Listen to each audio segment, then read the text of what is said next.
నిన్న మొన్న సభలు జరిగినాయి. చాలామంది బిజినెస్ లీడర్స్ అందరూ కూడా దేశవ్యాప్తంగా వస్తారు, వచ్చి ఒక మెసేజ్ని రాష్ట్ర ప్రజలకు ఇస్తారని చెప్పి అందరం కూడా ఆశించాం.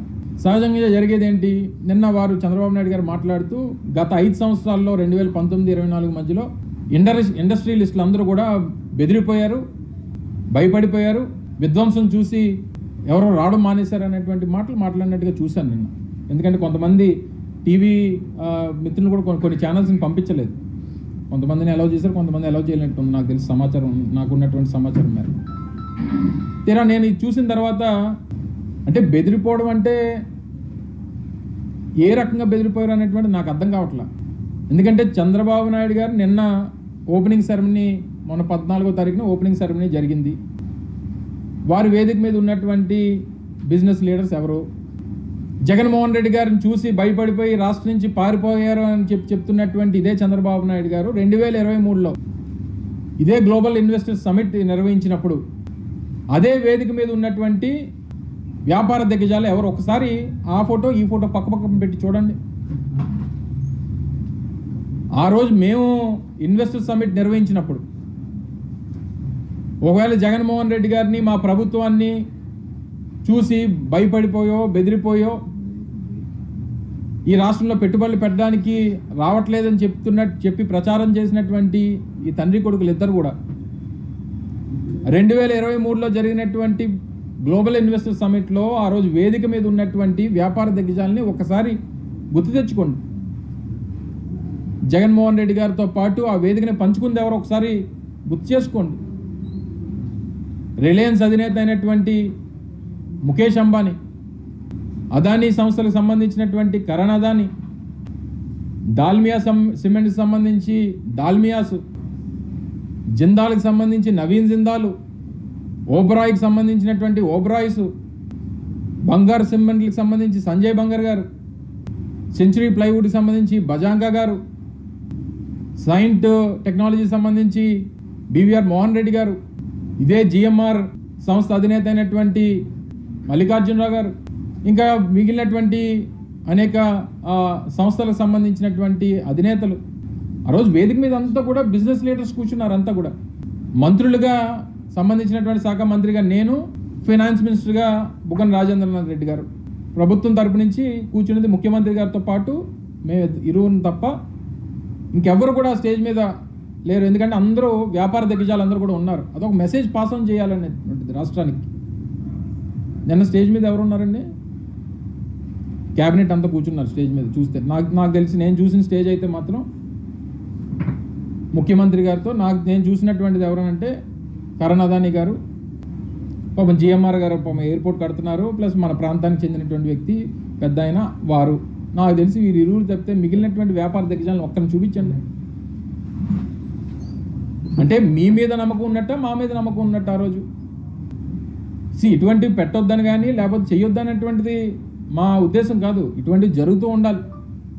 ఇటువంటి ఈవెంట్స్, ఇటువంటి పార్ట్నర్షిప్ సమిట్స్ కానీ ఇన్వెస్టర్ సమిట్స్ కానీ జరుగుతుండాలి. రాష్ట్రానికి మంచిది, అది వెల్కమ్ చేస్తాం.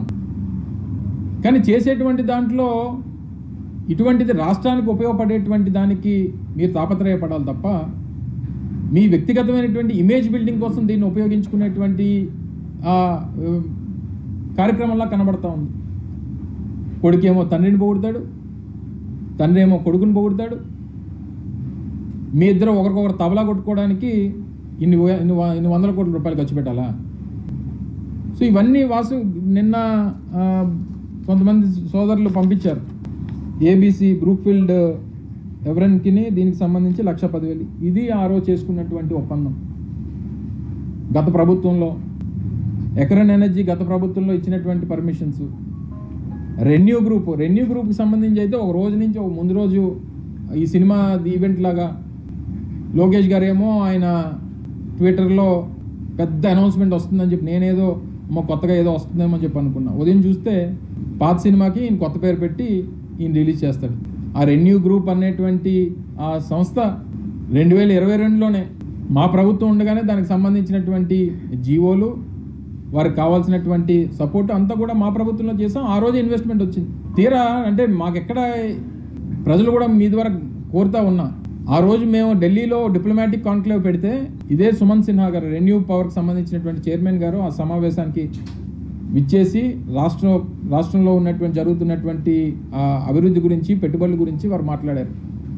తర్వాత మళ్ళీ విశాఖపట్నంలో జరిగినటువంటి సదస్సు కూడా విచ్చేసి అక్కడ కూడా మాట్లాడారు.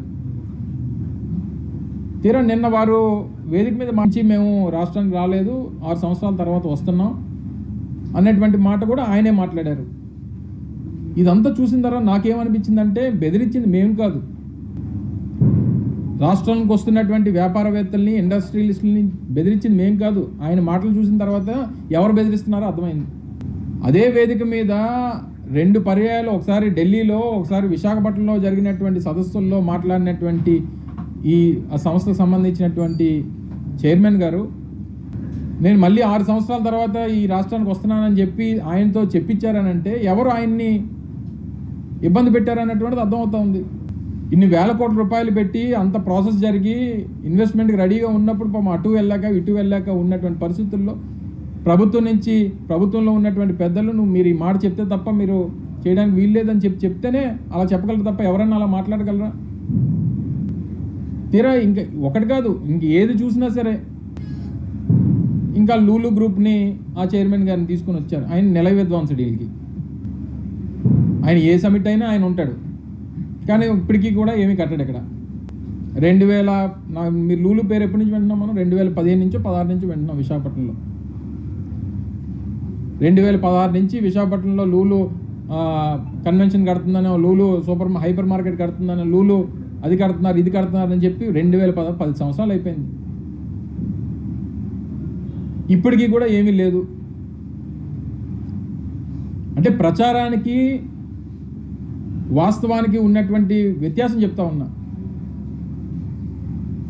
మీరు ఆ లూలు మాల్ కడతామని చెప్పి 2016 నుంచి చెప్తే 2026 వచ్చేసింది. అటువంటిది మేము 2023లో ఆగస్టు 1వ తారీఖున ఇనార్బిట్ మాల్కి ఫౌండేషన్ వేస్తే రేపు జనవరి 2026లో అది ఓపెనింగ్ సిద్ధంగా ఉంది. ఇప్పటికి వెళ్ళి చూడడానికి రెడీగా ఉంది. అది మా కమిట్మెంట్. అది మా ప్రభుత్వం. కానీ సరే మేము మార్కెటింగ్ మేము ప్రచారం చేసుకోలేకపోవచ్చు, కానీ వాస్తవానికి దగ్గరగా ప్రజలకి వాస్తవాలు చెప్పాలనేటువంటి తాపత్రయం మాది. అబద్ధాలు చెప్పైనా ప్రజలను మోసం చేయాలనేటువంటి తాపత్రయం తెలుగుదేశం పార్టీది. 4 సార్లు ముఖ్యమంత్రి అయితే తప్ప చంద్రబాబు నాయుడు గారికి రాష్ట్రంలో 974 కిలోమీటర్ల సముద్ర తీరం ఉందని చెప్పి తెలియదు, దాని మీద పోర్ట్లు కట్టాలనేటువంటి ఆలోచన రాదు. ఇప్పుడు ఆ రోజు జగన్మోహన్ రెడ్డి గారి ఆలోచనతో 3 పోర్ట్ల నిర్మాణం చేస్తే ప్రతి 50 కిలోమీటర్లకి అయితే ఒక ఫిషింగ్ హార్బరో లేకపోతే పోర్టో ఉండాలనేటువంటి ఆలోచన జగన్మోహన్ రెడ్డి గారు చేస్తే నువ్వు వెళ్ళి గొప్పలు చెప్పుకుంటావు ఈ విజన్ నాదని. పథకాలు చోరీ, మా విజన్ చోరీ, అన్నీ కూడా క్రెడిట్ చోరీ తీసుకొని చేసేటువంటి కార్యక్రమం చంద్రబాబు నాయుడు గారు చేస్తూ ఉన్నారు. ఎందుకు? మీరు 1995 నుంచి 2004 వరకు 9 సంవత్సరాలు ముఖ్యమంత్రి, 2014 నుంచి 19 వరకు ముఖ్యమంత్రి. ఈ 3 పర్యాయాల్లో ఉమ్మడి రాష్ట్రంలో కూడా మనకు సముద్ర తీరం ఉంది. రాష్ట్ర విభజన జరిగిన తర్వాత కూడా ఆటోమేటిక్గా ఈ రాష్ట్రం మందే కాబట్టి సముద్ర తీరం మనతో పాటు ఉంది. మరి ఎందుకు మీకు పోర్ట్లు ఒక మచిలీపట్నంలోనో, రామయ్యపట్నంలోనో లేదా మూలపేటలోనో పోర్ట్లు నిర్మాణం చేయాలన్నటువంటి ఆలోచన మీకు ఎందుకు రాలేదు? మీరు అంత పెద్ద విజనరీ అయినప్పుడు. ఈరోజు మీరు ఏ వేదిక ఎక్కినా 50 కిలోమీటర్లకు ఒక పోర్టు కడతాను, 50 కిలోమీటర్లకు ఒక ఫిషింగ్ హార్బర్ కడతాను, మేము ఏం చెప్పినా చెప్తారా? తీరా ఈ అదానీ గూగుల్కి సంబంధించినటువంటి డేటా సెంటర్ విషయంలో కూడా చాలా క్లియర్గా చెప్పారు. కరణ్ అదానీ ఆ సంస్థకు సంబంధించినటువంటి డైరెక్టర్ గౌతమ్ అదానీ గారు అబ్బాయి వచ్చాడు, ఆయన మాట్లాడాడు చాలా క్లియర్గా.